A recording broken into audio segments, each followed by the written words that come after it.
Oke, shalom, selamat siang Bapak Ibu yang dikasihi Tuhan. Siang ini kita mau belajar dengan tema kerajaan Allah. Baik, di dunia ini ada dua kerajaan, kerajaan Allah dan kerajaan kegelapan. Kita tidak akan membahas kerajaan kegelapan, yang kita bahas adalah kerajaan Allah. Kerajaan Allah itu rohani, bukan jasmani, artinya tidak terlihat, dan juga bukan jiwani, bukan sekedar pengetahuan atau mental essence atau sense knowledge, tapi betul-betul segala sesuatu yang rohani. Dan ingat, rohani bukan rohani yang gelap, tetapi rohani yang terang. Sebagaimana tertulis di dalam Lukas 17 ayat 20-21 dikatakan, atas pertanyaan orang-orang Farisi, apabila kerajaan Allah akan datang, Yesus menjawab, katanya, kerajaan Allah datang tanpa tanda-tanda lahiriah. Juga orang tidak dapat mengatakan, lihat, ia ada di sini, atau ia ada di sana. Sebab sesungguhnya kerajaan Allah ada di antaramu. Jadi kerajaan Allah tidak terkait dengan hal jasmani. Jelas di sini dikatakan adalah rohani dan ada di antara kamu. Di awal tadi saya sudah katakan, kerajaan Allah dan kerajaan kegelapan ada di dunia ini. Tapi kabar baiknya, kerajaan Allah jauh lebih berkuasa daripada kerajaan kegelapan. Kegelapan masih ada, iblis masih ada, dosa masih ada, dan semua akibatnya masih ada. Tapi khusus, kerajaan Allah mau dinyatakan melalui siapa? Tentu melalui orang percaya. Jadi ada kontroversi antara kerajaan Allah dan kerajaan kegelapan. Dan kabar baiknya, kerajaan kegelapan sudah dikalahkan oleh Tuhan Yesus 2000 tahun yang lalu. Bukan hanya kerajaannya yang dikalahkan, termasuk penguasanya. Tidak ada lagi penguasa yang lain di alam semesta ini kecuali Tuhan Yesus. Kalaupun mereka mengatakan iblis masih berkuasa, silahkan. Tapi bagi kita orang percaya, hanya satu tahta, Tuhan Yesus. Dan yang bertahta hanya satu, Tuhan Yesus. Tidak ada tahta yang lain, tidak ada penguasa yang lain, tidak ada Tuhan yang lain, tidak ada raja yang lain, hanya satu Tuhan Yesus Kristus. Jadi jangan kaget kalau kita ditempatkan di dunia, kita bertentangan dengan kerajaan kegelapan. Dan kabar baiknya, kita sudah ditetapkan lebih dari pemenang. Artinya saat kita berhadapan dengan kegelapan, baik berhadapan langsung maupun tidak langsung, kita tidak akan dapat dijamah oleh musuh. Ayat yang berikutnya kita lihat di Matius 12 ayat 28. Demikian firman Tuhan, tetapi jika aku mengusir setan dengan kuasa roh Allah, maka sesungguhnya kerajaan Allah sudah datang kepadamu. Jadi kita sudah diberi eksosia, otoritas. Kita juga sudah diberi dunamis. Jadi ada dua, eksosia itu bicara tentang otoritas, itu di Matius 28 ayat 18. Dan kita juga memiliki dunamis, Kisah 1 ayat 8. Dua hal ini penting untuk kita dapat beroperasi di dunia ini dengan semua fasilitas dari kerajaan Allah. Jadi kita diberi kemampuan untuk mengalahkan iblis, menghancurkan pekerjaan-pekerjaan iblis, dan membebaskan manusia dari belenggu dosa, dari tipu muslihat iblis. Bukan hanya sampai di situ, tapi kita juga bersama Tuhan, kita memperluas kerajaan Allah. Jadi kerajaan Allah terdiri dari yang tidak binasa. Hal rohani bukan sekedar rohani, ada dua macam kerohanian. Kerohanian yang di dalam sisi kegelapan dan kerohanian di dalam sisi terang. Nah, yang kegelapan ini akhirnya menuju kebinasaan.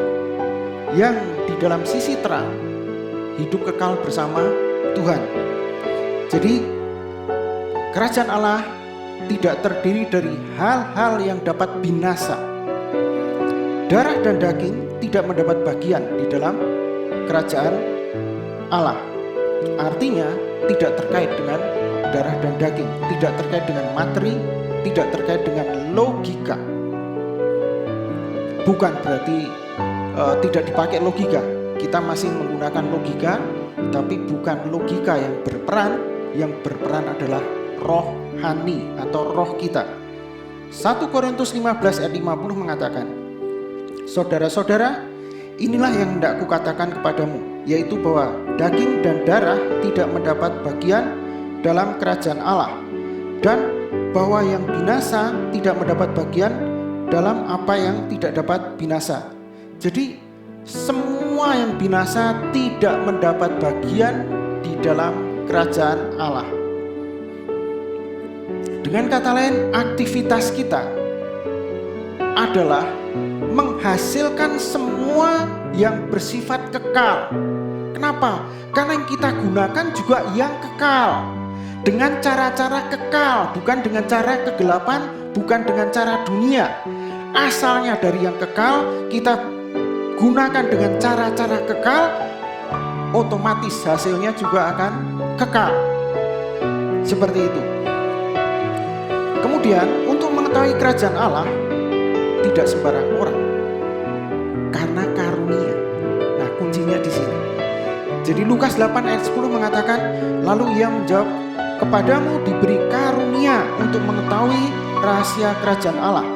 Tetapi kepada orang-orang lain hal itu diberitakan dalam perumpamaan, supaya sekalipun memandang mereka tidak melihat, dan sekalipun mendengar mereka tidak mengerti. Jadi ini tidak bisa pakai logika, karena tadi bersifat rohani. Kasat mata tidak sama sekali, logika pun tidak. Jadi kalau kita mendengar, ya kita ikut Tuhan lah, jadi murid Tuhan, tapi pakai logika tidak bisa. Mau logika kayak apa? Kalau kita bicara matematika, ya, yang sederhana aja, 5 tambah 2, 7. Tapi begitu kita lihat kebenaran matematika kerajaan surga berbeda. 5 roti 2 ikan sama dengan 5.000 plus 12 bakul. Nggak masuk akal secara matematika. Kita lihat secara kimia atau fisika. Air putih hanya jadi es, membeku, atau jadi uap. Hanya 2. Tapi Alkitab mengatakan air putih berubah menjadi anggur. Pakai rumus kimia, rumus fisika apa, tidak akan ketemu. Dan tidak akan ketemu rumusnya. Logika tidak akan sampai di situ. Jadi yang kita bicarakan ini betul-betul supranatural.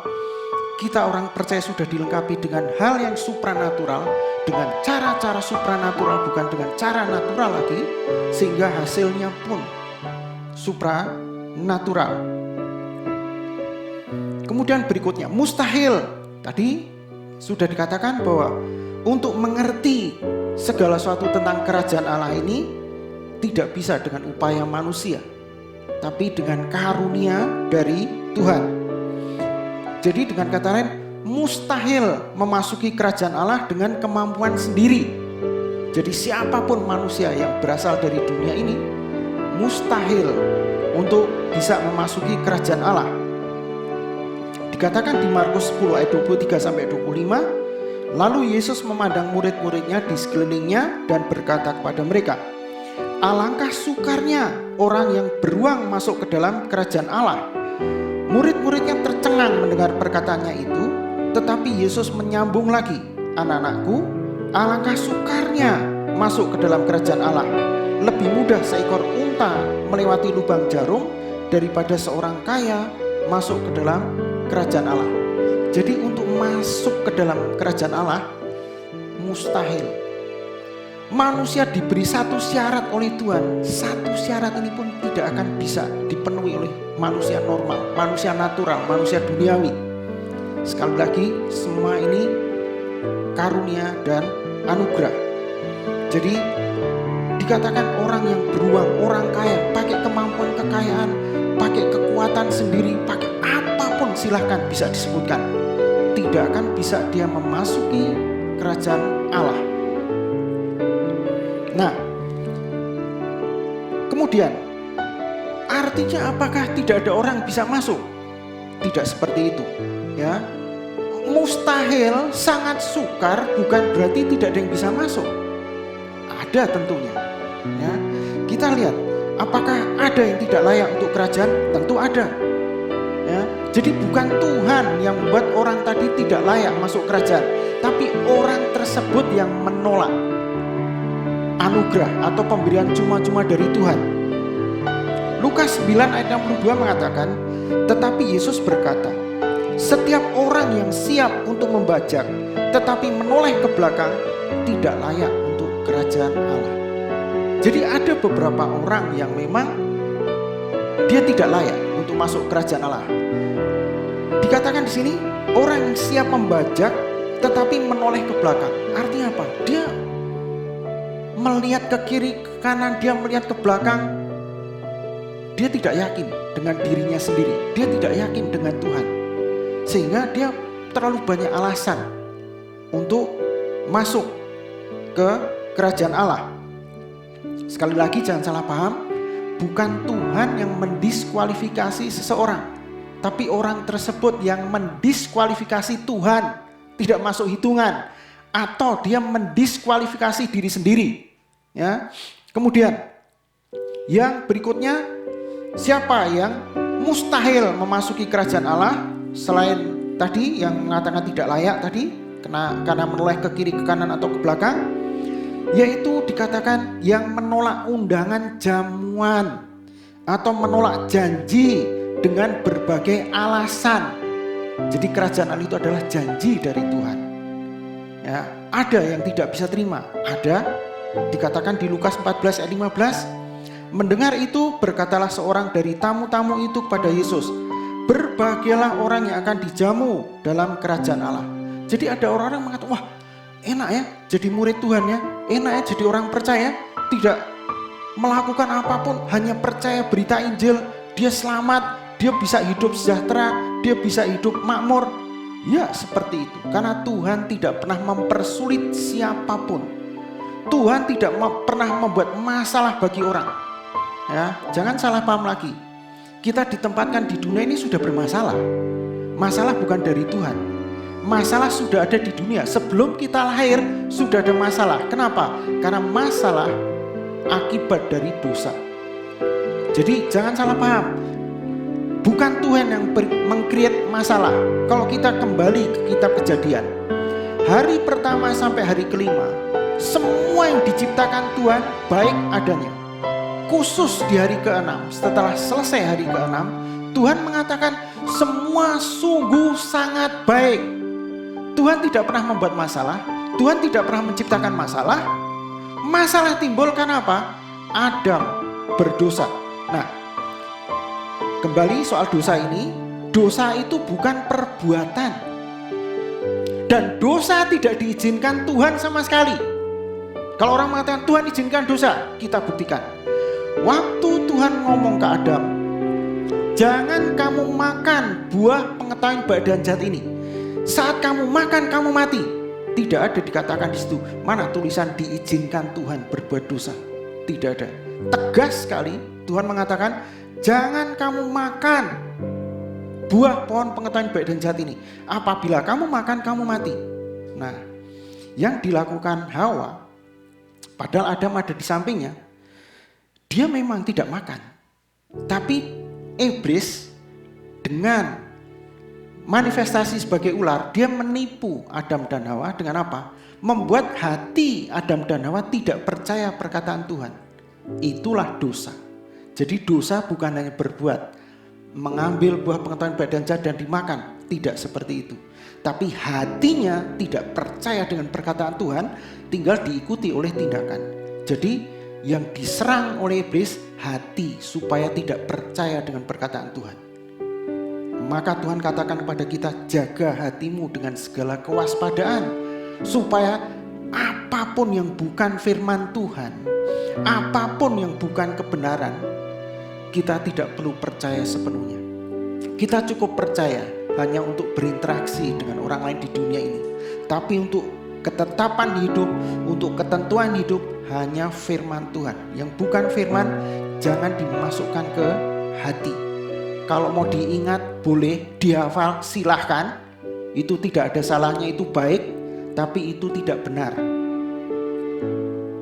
Ya, jadi orang-orang yang menolak ini yang tidak bisa memasuki. Sekarang bagaimana kita lihat Alkitab untuk memasuki atau memiliki kerajaan Allah? Dikatakan di Markus 10 seperti anak kecil. Jadi anak kecil nggak repot, ya, nggak macem-macem, dia tulus. Oh, ngomongnya begini, percaya penuh, nggak usah mikir, jangan-jangan ini mau bohong, jangan-jangan ini nipu. Wah, ada macam-macam alasan dibalik. Tidak perlu seperti itu, ya. Dikatakan di Markus 10 ayat 15 dan 14. Saya balik, bukan 14-15, tapi 15 ke 14. Aku berkata kepadamu, sesungguhnya barang siapa tidak menyambut kerajaan Allah seperti seorang anak kecil, ia tidak akan masuk ke dalamnya. Ketika Yesus melihat hal itu, ia marah dan berkata kepada mereka, biarkan anak-anak itu datang kepadaku, jangan menghalang-halangi mereka, sebab orang yang seperti itulah yang mempunyai kerajaan. Kita dengan budaya timur, kita kadang-kadang beda dengan budaya barat, ya. Anak-anak kecil ikut nimbrung omongan orang tua, gak boleh. Enggak seperti itu. Tuhan tidak pandang bulu. Tuhan tidak pandang bulu. Ayatnya di mana? Di Roma 2 ayat 11. Jadi Tuhan tidak pandang bulu, mau anak kecil, mau siapapun, semua berhak masuk kerajaan Allah. Bukan hanya orang tua, bukan hanya orang banyak, siapapun Tuhan panggil untuk memasuki kerajaan Allah, terutama anak-anak kecil, karena dia polos, dia tulus, ya. Tidak punya pikiran bercabang-cabang, tidak punya hati yang bercabang mendua hati, tidak. Ya, apapun kata orang tuanya, dia terima, dia pegang itu, dan dia tagih itu. Ya, terlepas dari tindakannya, kadang-kadang dia ngambek, kadang-kadang dia marah, nangis dan sebagainya. Bukan di situ poinnya. Karena sekali lagi kerajaan Allah adalah janji. Kemudian selain seperti anak kecil, dikatakan di Alkitab orang yang miskin di hadapan Allah, dia bisa memasuki kerajaan Allah. Lukas 6 ayat 20. Lalu Yesus memandang murid-muridnya dan berkata, berbahagialah hai kamu yang miskin, karena kamulah yang mempunyai kerajaan Allah. Di sini bukan miskin jasmani, jangan salah paham. Kerajaan Allah tentang rohani. Jadi yang miskin rohani, yang merasa aku orang berdosa Tuhan, aku tidak ada kudusnya sama sekali. Nah, aku orang bejat, aku orang jahat, aku tidak layak. Nah, orang-orang semacam inilah yang dikatakan miskin di hadapan Allah. Tapi kalau orang merasa, Tuhan, dibanding orang itu aku lebih baiklah walaupun sedikit, tapi dibanding orang itu aku jauh di bawah dia, dia jauh lebih baik. Nah, orang-orang yang semacam ini, dia tidak sulit untuk masuk kerajaan Allah. Tapi bagi orang, Tuhan, aku orang yang rusak, aku diasingkan dunia, aku dibuang oleh dunia, aku sampah dunia, yang terburuk dari dunia. Itu yang masuk kandidat untuk bisa memasuki kerajaan Allah. Jadi Tuhan mencari yang tersesat, Tuhan mencari orang-orang berdosa, bukan orang yang merasa dirinya baik, orang yang merasa dirinya kudus, dirinya benar, lebih baik dari yang membanding-bandingkan dirinya dengan orang lain. Dia akan sulit masuk kerajaan Allah. Kemudian yang ketiga, orang yang dilahirkan dari air dan roh. Yohanes 3 ayat 5 mengatakan, jawab Yesus, aku berkata kepadamu, sesungguhnya jika seorang tidak dilahirkan dari air dan roh, ia tidak dapat masuk ke dalam kerajaan Allah. Jadi air dan roh ini bicara apa? Dilahirkan kembali, menjadi ciptaan baru. Ini tanya jawab antara Nikodemus dan Tuhan Yesus. Tuhan Yesus mengatakan, kalau kamu tidak dilahirkan baru melalui air dan roh, kamu tidak akan bisa memasuki kerajaan Allah. Kamu tidak akan memiliki kerajaan Allah. Dengan kata lain seperti itu. Nikodemus bingung. Dia pengajar Taurat, dia ahli Taurat, dia guru Taurat. Dia mengatakan, Tuhan, lah aku ini sudah tua Tuhan, apakah aku harus masuk ke rahim ibuku lagi? Tidak, ini hal rohani. Ya, jadi dilahirkan baru. Kenapa? Tidak setiap orang Kristen yang mengaku Kristen terus dia lahir baru. Jangan salah paham. Orang yang sudah baca Alkitab rajin puluhan tahun, dia ke gereja setiap minggu, dia rajin doa puasa, belum tentu dia lahir baru, belum tentu dia memasuki kerajaan Allah, belum tentu dia memiliki kerajaan Allah. jangan salah paham. Ini bicara tentang kelahiran baru. Jadi lahir baru itu bukan upaya, tapi dia terima kabar baik yang menyelamatkan, sehingga dia memiliki kerajaan dan seluruh isinya, bahkan dia menjadi harta kesayangan Allah. Dia menjadi anak Allah, dia menjadi ahli waris dari Allah. Dia menerima, memiliki semua janji-janji dari Allah. Jadi penting dilahirkan baru, ya. Dari hati dia mengakui karya penebusan Tuhan Yesus. Dengan hati dia terima anugerah keselamatan dari Tuhan. Demikian saat dia akui semua itu, dia menjadi ciptaan baru. Sehingga dia memasuki atau dia masuk ke dalam kerajaan Allah, dia memiliki kerajaan Allah. Kemudian kerajaan Allah juga tidak langsung terlihat, karena itu tadi dikatakan itu hal rohani, ya. Jadi tidak langsung kasat mata. 1 Petrus 1 ayat 23 mengatakan, karena kamu telah dilahirkan kembali bukan dari benih yang fana, tetapi dari benih yang tidak fana oleh firman Allah yang hidup dan yang kekal. Jadi seseorang yang memasuki kerajaan Allah berarti dia sudah ditanamkan benih. Rohnya sudah baru, tidak kelihatan, diibaratkan sebagai benih yang terus bertumbuh sampai benih tadi menguasai seluruh hidupnya. Nah, ini yang memiliki atau bisa memasuki kerajaan Allah. Sekarang hidup di dalam kerajaan Allah. Tadi dikatakan kerajaan Allah dimulai dari benih. Sama seperti yang dikatakan di Markus 4 ayat 26 sampai 29. Kata Yesus, beginilah hal kerajaan Allah itu seumpama orang menaburkan benih di tanah, lalu pada malam hari ia tidur dan pada siang hari ia bangun, dan benih itu mengeluarkan tunas, dan tunas itu makin tinggi. Bagaimana terjadinya tidak diketahui orang itu. Bumi dengan sendirinya mengeluarkan buah, mula-mula tangkainya, lalu bulirnya, kemudian butir-butir yang penuh isinya dalam bulir itu. Apabila buah itu sudah cukup masak, orang itu segera menyabit, sebab musim menuai sudah tiba. Jadi kerajaan Allah diumpamakan sebagai benih. Perlu waktu. Benih saat ditanam di dalam tanah, yang keluar duluan akarnya, bukan tunasnya. Tidak kelihatan perubahan hidup seseorang tadi. Karena dimulai dari mana? Orang yang sudah menjadi ciptaan baru dirubah dari dalam. Hatinya dulu yang dirubah oleh Tuhan melalui firman-Nya.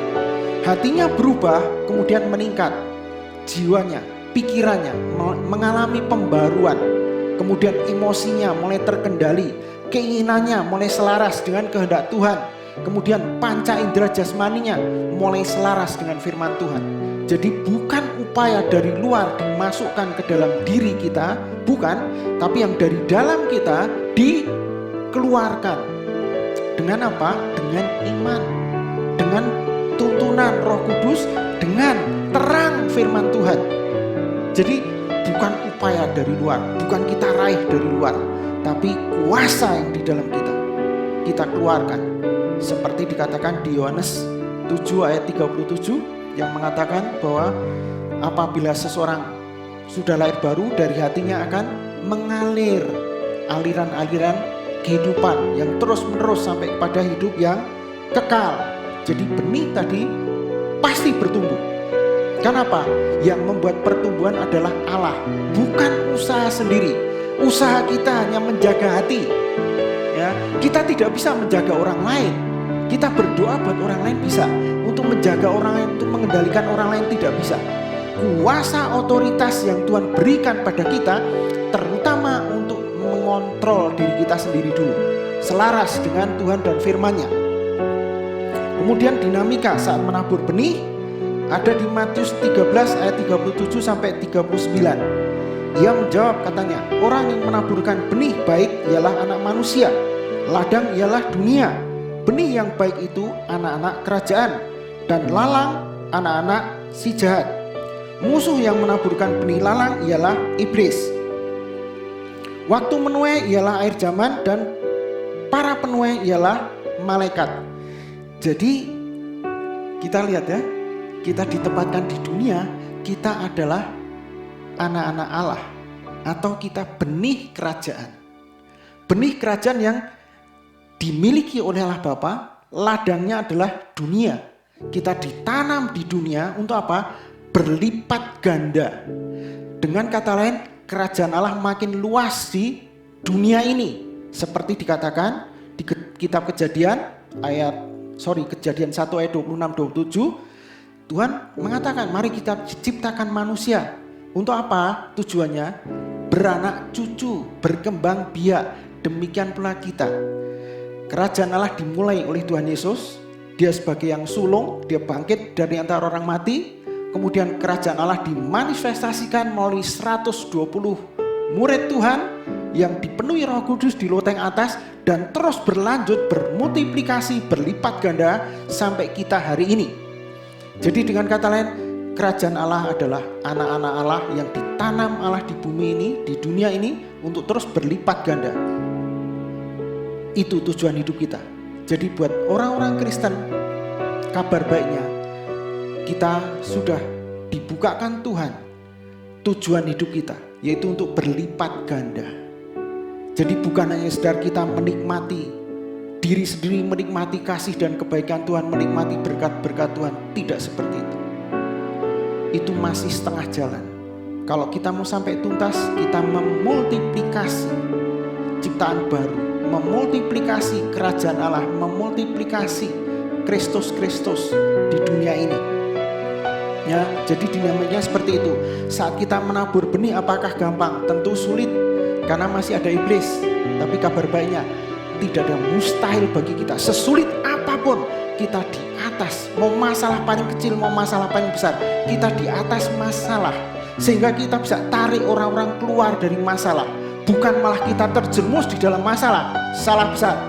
Mau masalah apapun, masalah kesehatan, masalah keuangan, masalah politik, masalah sosial, masalah bisnis, jangan berpikir di situ. Sekali lagi jangan salah paham ya. Ini bukan soal positive thinking. Bukan. Positive thinking orang dunia pinter-pinter. Mereka tidak percaya Tuhan, mereka bisa memiliki positive thinking.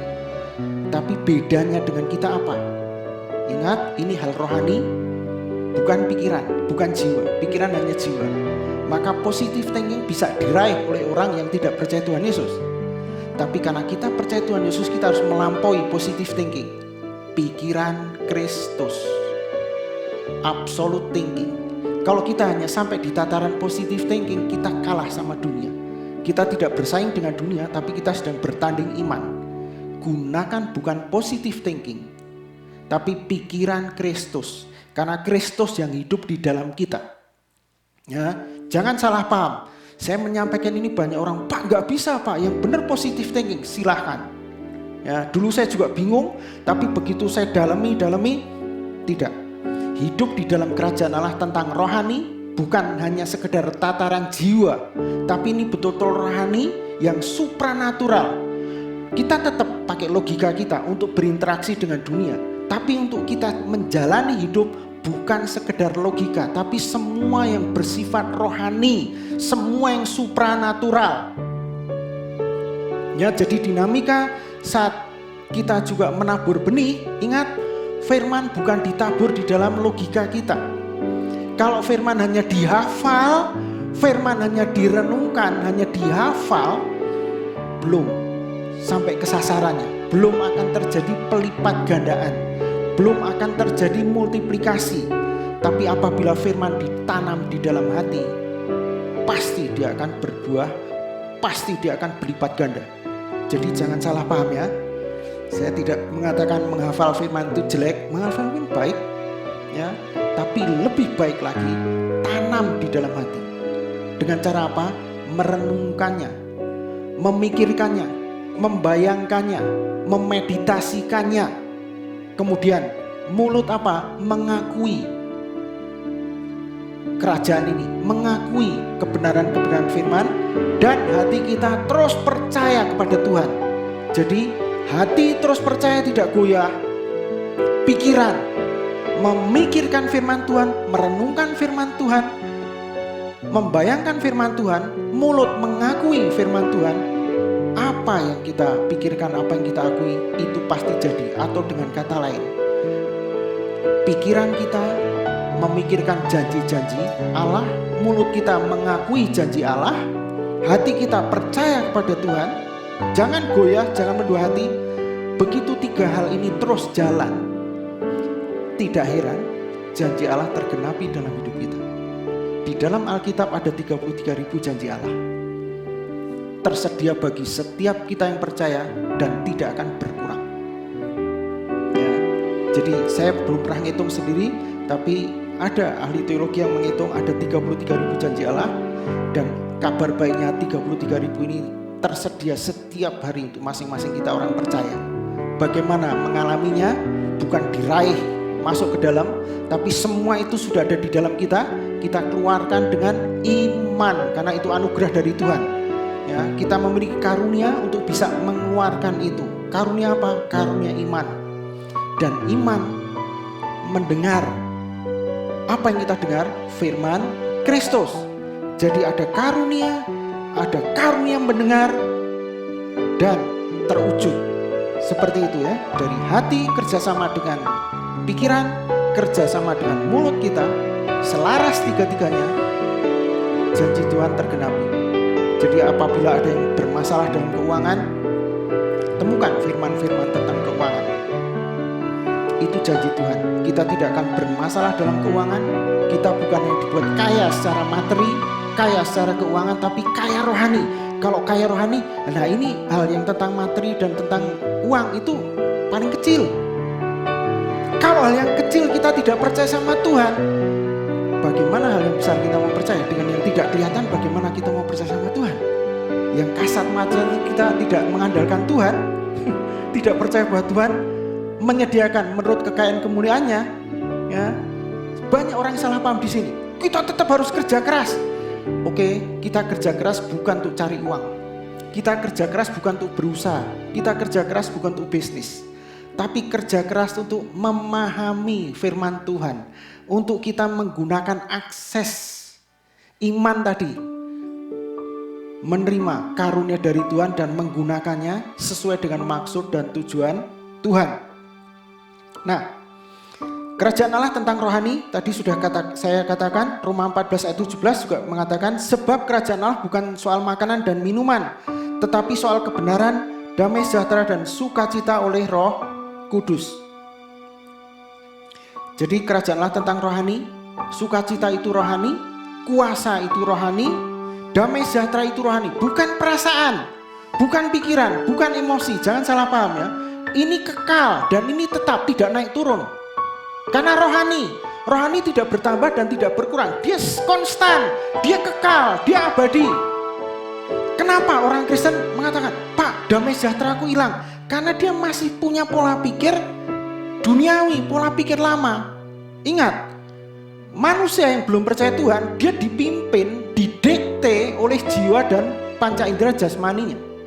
Kita makhluk rohani. Kita roh, punya jiwa, punya tubuh. Tapi kalau tidak mengerti otoritas kuasa rohani, walaupun ciptaan baru, dia akan didikte oleh jiwanya, dia akan didikte oleh panca indera jasmaninya, sehingga mengatakan, damai sejahteraku hilang, sukacitaku hilang, berkatku hilang. Padahal yang Tuhan beri tidak pernah hilang, kecuali kita, orang tersebut yang mengizinkan iblis mencuri, akan dicuri oleh iblis. Selama dia tidak izinkan iblis mencuri, tidak bisa menjamah apapun yang Tuhan berikan kepada kita. Ya, kita lanjut, hidup di dalam kerajaan. Kerajaan Allah tentang kuasa. 1 Korintus 4 ayat 20. Sebab kerajaan Allah bukan terdiri dari perkataan tetapi kuasa. Ya, jadi ini tentang kuasa, bukan hanya omongan. Ya dan amin. Lukas 9 ayat 2 dan 11. Dan dia mengutus mereka untuk memberitakan kerajaan Allah dan untuk menyembuhkan orang. Akan tetapi orang banyak mengetahuinya, lalu mengikuti dia. Ia menerima mereka dan berkata-kata kepada mereka tentang kerajaan Allah. Dan ia menyembuhkan orang-orang yang memerlukan penyembuhan. Jadi ada kuasa yang menyembuhkan. Bukan hanya sakit penyakit, kuasa menyembuhkan hubungan, kuasa menyembuhkan keluarga, rumah tangga, kuasa menyembuhkan bisnis, dan segala macam yang terkait dengan kehidupan. Ada kuasa di dalam kerajaan. Yakobus 2 ayat 5 mengatakan ahli waris.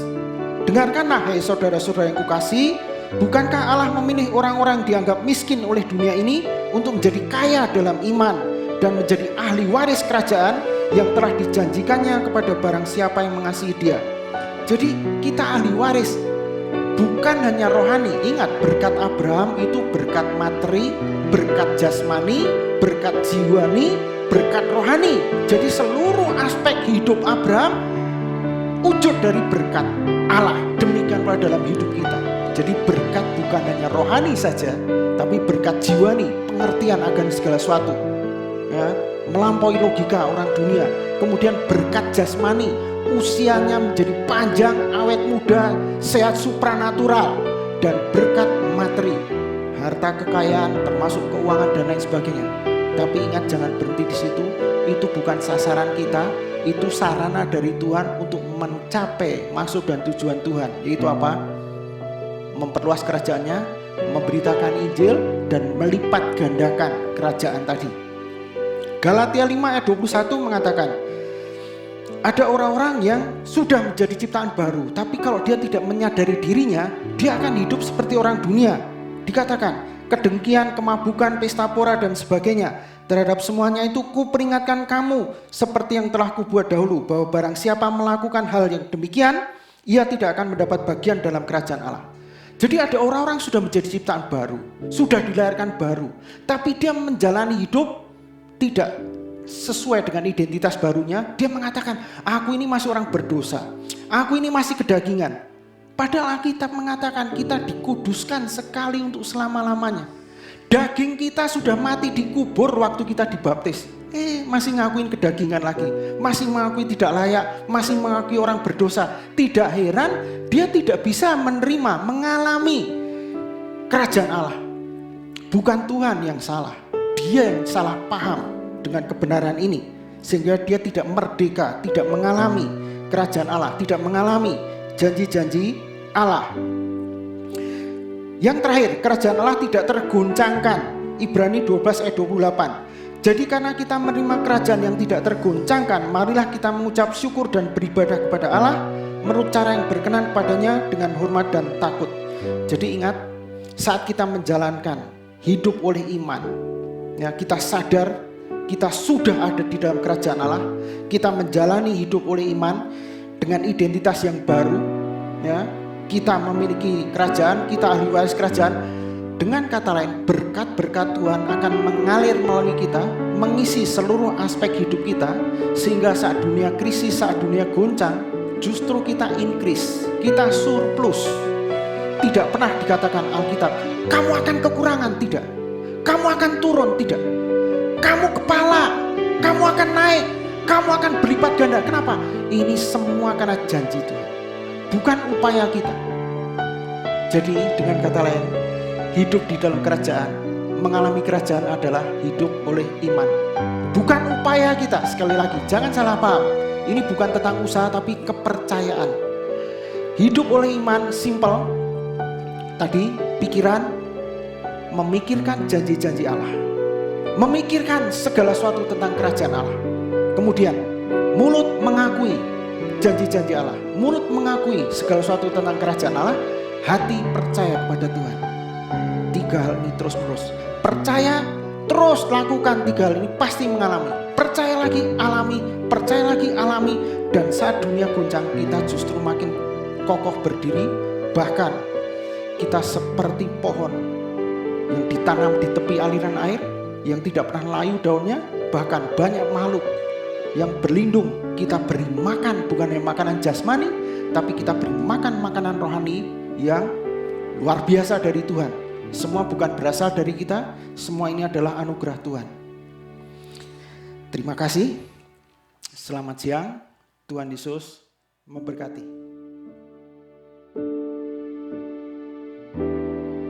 Ya, puji Tuhan, Bapak Ibu, Saudara sekalian, saya mengucap syukur. Terima kasih buat Pak Paulus tadi yang sudah menyampaikan kabar baik, kebenaran tentang kerajaan Allah. Saya percaya saudara semua diberkati. Amin.